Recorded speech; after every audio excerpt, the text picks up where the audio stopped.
Hello നമസ്കാരം. ഇന്ന് ഞാൻ നിങ്ങളുടെ മുമ്പിൽ അവതരിപ്പിക്കാൻ പോകുന്നത് CSSലെ മറ്റൊരു പ്രധാനപ്പെട്ട ടാഗായ അല്ലെങ്കിൽ ടൂളായ CSS ഓവർഫ്ലോനെ കുറിച്ചാണ്. ഓവർഫ്ലോ നമുക്ക് പ്രധാനമായിട്ടും ഇത്രയും ഭാഗങ്ങളായിട്ടാണ് തിരിച്ചിട്ടുള്ളത്: വിസിബിൾ, അതേപോലെ തന്നെ ഹിഡൻ, അതേപോലെ തന്നെ സ്കോൾ, ഓട്ടോ, ഇൻഹെറിറ്റ്, ഇനീഷ്യൽ. ഇത്രയും ഭാഗമായിട്ടാണ് നമ്മൾ ഓവർഫ്ലോനെ തിരിച്ചിട്ടുള്ളത്. അപ്പോൾ എന്താണ് ഓവർഫ്ലോ എന്നും അത് എന്തിനാണ് നമ്മൾ ഉപയോഗിക്കുന്നത്, അത് എങ്ങനെ നമ്മുടെ വെബ് പേജിൽ ചേർത്ത് കൊടുക്കാം എന്നതിനെ കുറിച്ചാണ് ഇന്നത്തെ ക്ലാസ്സിൽ പറയാൻ പോകുന്നത്. ഓക്കെ, അപ്പം നമ്മളിവിടെ വന്ന് വിഷ്വൽ സ്റ്റുഡിയോ കോഡ് ഓപ്പൺ ചെയ്യുക. നമ്മൾ മുമ്പ് ചെയ്തു വെച്ച പ്രോഗ്രാം ഇവിടെ ഉണ്ട്, അത് ഞാൻ ഒഴിവാക്കുന്നുണ്ട്. ഓക്കെ, ഡിവ് വെച്ചിട്ട് തന്നെ ചെയ്യണത്. അപ്പോൾ നമുക്ക് ബാക്ക്ഗ്രൗണ്ട് കളറും അതേപോലെ തന്നെ ഹൈറ്റും വിഡ്ത്തും അതേപോലെ ഡിവിൻ്റെ ഉള്ളിലുള്ള കണ്ടന്റ് മാത്രം നമുക്കൊന്ന് ചേഞ്ച് ചെയ്യാം. അപ്പം ഞാൻ എന്ത് ചെയ്യുന്നുണ്ട്, ഇതിൻ്റെ ഉള്ളിൽ ഈ കൊടുത്ത ഈ കണ്ടന്റ് ഞാൻ കോപ്പി ചെയ്തിട്ട് അതിൻ്റെ ഉള്ളിൽ കൊണ്ടുപോയി വെക്കുന്നുണ്ട്. നമുക്ക് കുറച്ചധികം ഡാറ്റ തന്നെ വരാൻ വേണ്ടിയാണ് ഞാൻ അവിടെ കൊടുത്ത കണ്ടന്റ് ഇതിൻ്റെ ഉള്ളിലായിട്ട് ചേർത്ത് കൊടുത്തിട്ടുള്ളത്. ഓക്കെ, അപ്പോൾ നമുക്കിതൊന്ന് റണ്ണ് ചെയ്യിപ്പിച്ച് നോക്കാം. അപ്പോൾ ഈ പേജ് റണ്ണ് ചെയ്യിക്കുമ്പോൾ നമുക്ക് ഈ രൂപത്തിലാണ് വരുന്നത്. അപ്പോൾ ഇതിൻ്റെ ഹൈറ്റും വിഡ്ത്തും നമുക്ക് 500 എന്നുള്ളതൊന്ന് മാറ്റി ഒരു 200 എന്നാക്കി കൊടുക്കാം. അതായത് ഒരു കുറച്ച് ചെറുതായിട്ട് വരാൻ വേണ്ടിയാണ് ഞാൻ ഹൈറ്റും വിഡ്ത്തും 200 എന്ന് ആക്കി കൊടുക്കുന്നത്. അപ്പം നമുക്ക് ഈ രൂപത്തിലാണ് വരുന്നത്. ഓക്കെ, ഇനി നമുക്ക് ഓവർഫ്ലോയുടെ ഉപയോഗം എന്താണെന്ന് നോക്കാം. ഇപ്പോൾ ആദ്യം തന്നെ നമുക്ക് ഇവിടെ പറയാൻ പോകുന്നത് വിസിബിൾ എന്നതിനെ കുറിച്ചാണ്. രണ്ട് ടാഗാണ്, വിസിബിളും അതേപോലെ ഹിഡണും. ഓക്കെ, ആദ്യം തന്നെ നമുക്ക് ഇവിടെ വന്ന് വിസിബിൾ ഹിഡൻ എന്ന ഭാഗം നോക്കാം. എന്നാലുള്ള വിസിബിൾ നമുക്ക് പെട്ടെന്ന് മനസ്സിലാവുക. അപ്പോൾ ഞാനിവിടെ വന്ന് ഓവർഫ്ലോ എന്ന് ചേർത്ത് കൊടുത്തു. അതിനുശേഷം ഞാനിവിടെ വന്ന് ഹിഡൻ എന്ന് ചേർത്ത് കൊടുക്കുന്നുണ്ട്. ഓക്കെ, ഹിഡൻ എന്ന ടാഗ് ഞാനിവിടെ ചേർത്ത് കൊടുത്തു. അപ്പോൾ ഇത് റണ്ണ് ചെയ്യിക്കുമ്പോൾ നമുക്ക് ഇതിനുള്ള പുറത്തുള്ള ഭാഗങ്ങളൊന്നും നമുക്ക് കാണാൻ കഴിയില്ല.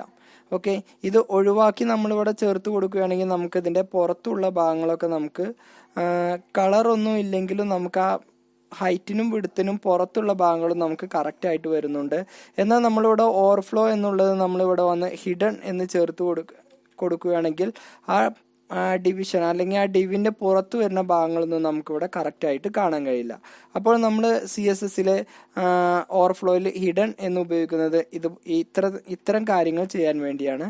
ഇനി നമുക്കിവിടെ വന്ന് ഹിഡന് പകരം നമുക്കിവിടെ വന്ന് വിസിബിൾ എന്ന് ചേർത്ത് കൊടുക്കാം. ഓക്കെ, വിസിബിൾ എന്ന് ചേർത്ത് കൊടുക്കുകയാണെങ്കിൽ നമുക്ക് നേരത്തെ ഹിഡൻ എങ്ങനെയാണോ അതിന് നേരെ ഓപ്പോസിറ്റ് ഡിഫാൾട്ട് വാല്യൂവും വിസിബിൾ ആണ്. നമ്മളൊന്നും കൊടുത്തില്ലെങ്കിലും നമുക്ക് ഈ രൂപത്തിലാണ് വിസിബിൾ ആയിട്ടായിരിക്കും വരിക. നമ്മൾ ഡിഫാൾട്ട് വാല്യൂ ആയിട്ട് സെറ്റ് ചെയ്യുന്നത് ഈ രൂപത്തിൽ നമുക്ക് വേണമെന്നുണ്ടെങ്കിൽ ഇതിനെ നമുക്ക് സെറ്റ് ചെയ്ത് കൊടുക്കാം.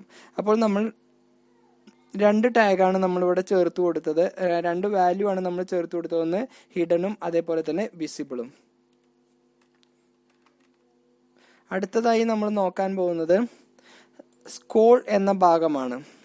ഇപ്പോൾ നമുക്ക് വെബ് പേജിൽ ഇത്ര മാത്രമേ നമുക്ക് ഭാഗം വരാൻ പാടുള്ളൂ. അതേപോലെ തന്നെ എല്ലാ ഭാഗവും നമുക്ക് ഇവിടുന്ന് കാണുകയും വേണം. അത്തരം സാഹചര്യത്തിലാണ് നമ്മൾ സ്കോൾ എന്ന ഓപ്ഷന് നമ്മളിവിടെ ഉപയോഗിക്കുന്നത്. സ്കോൾ എന്ന് ചേർത്ത് കൊടുക്കുകയാണെങ്കിൽ നമുക്ക് ഇതിൻ്റെ ഉള്ളിലൊരു സ്കോൾ ബാർ വന്നിട്ടുണ്ടാകും. നമുക്കിത് സ്കോൾ ചെയ്തിട്ട് ഇതുപോലെ നമുക്ക് റീഡ് ചെയ്തെടുക്കാം.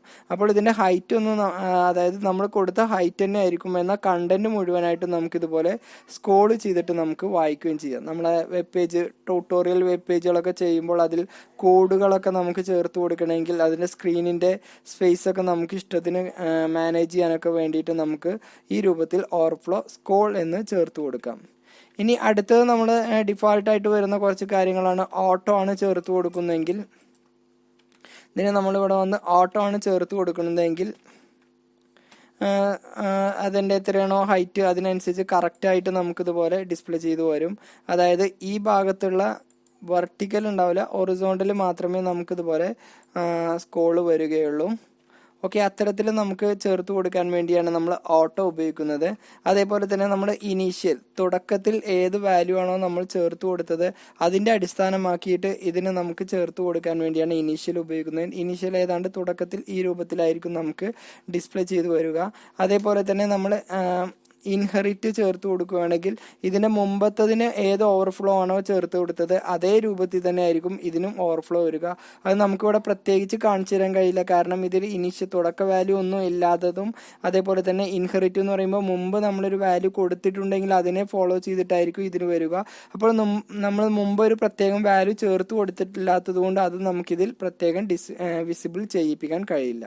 ഓക്കെ, ഇന്നത്തെ ക്ലാസ് നിങ്ങൾക്ക് മനസ്സിലായെന്ന് വിചാരിക്കുന്നു. അടുത്തൊരു ക്ലാസ്സുമായിട്ട് നമുക്ക് വീണ്ടും കാണാം.